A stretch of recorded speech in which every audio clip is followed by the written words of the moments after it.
भगवान बुद्ध एक बार अपने शिष्यों के साथ एक गांव से दूसरे गांव यात्रा कर रहे थे। वे शांति और करुणा का उपदेश देते थे और उनकी ख्याति दूर दूर तक फैली हुई थी। जिस गांव में वे ठहरे थे वहां एक बहुत ही अहंकारी और क्रोधित व्यक्ति रहता था, जिसे बुद्ध की बढ़ती लोकप्रियता से ईर्ष्या थी। वो बुद्ध के शांत स्वभाव को अपनी शक्तिहीनता मानता था। एक दिन जब बुद्ध अपने शिष्यों को उपदेश दे रहे थे, वो दुष्ट आदमी वहां आ पहुंचा। उसका चेहरा क्रोध से लाल था और उसके मन में बुद्ध को अपमानित करने की ठान ली थी। वो बुद्ध के सामने खड़ा हो गया और उन्हें तथा उनके शिष्यों को भद्दी भद्दी गालियां देने लगा। उसने उनके सिद्धांतों का मजाक उड़ाया और उन्हें अपमानित करने की हर कोशिश की। शिष्य क्रोधित हो उठे। वे उस आदमी को जवाब देना चाहते थे, पर बुद्ध ने उन्हें मौन रहने का इशारा किया। बुद्ध शांत और अविचलित बने रहे। उनके चेहरे पर न तो क्रोध का कोई भाव था और न ही कोई निराशा।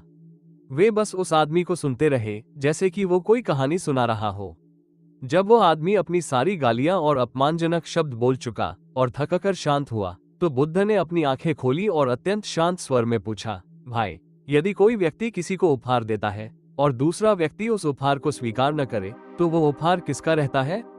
आदमी ने सोचा कि यह कोई चाल है, पर उसने झटके से जवाब दिया, जाहिर है वो उपहार देने वाले का ही रहेगा। बुद्ध ने मुस्कुराते हुए कहा, तो ठीक इसी प्रकार तुमने मुझे जो गालियां और अपमान दिए हैं, मैंने उन्हें स्वीकार नहीं किया।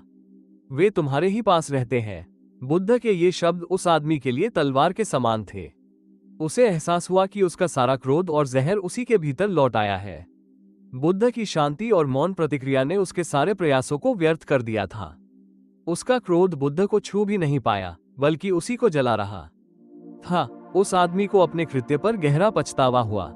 वो वहीं बुद्ध के चरणों में गिर पड़ा और अपनी दुर्व्यवहार के लिए क्षमा याचना करने लगा। बुद्ध ने उसे उठाया और समझाया, क्रोध एक जलते हुए कोयले के समान है जिसे तुम दूसरे पर फेंकने के लिए उठाते हो, पर इससे पहले तुम खुद जलते हो।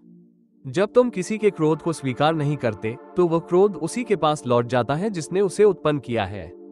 उन्होंने कहा, सच्ची शक्ति हिंसा या अपमान करने में नहीं, बल्कि मन को शांत रखने और करुणा बनाए रखने में है। शांति ही सबसे बड़ा प्रतिशोध है, क्योंकि यह क्रोध को निष्क्रिय कर देती है। उस दिन से वह आदमी बुद्ध का शिष्य बन गया और उसने अपने जीवन को शांति और सेवा के मार्ग पर लगा दिया।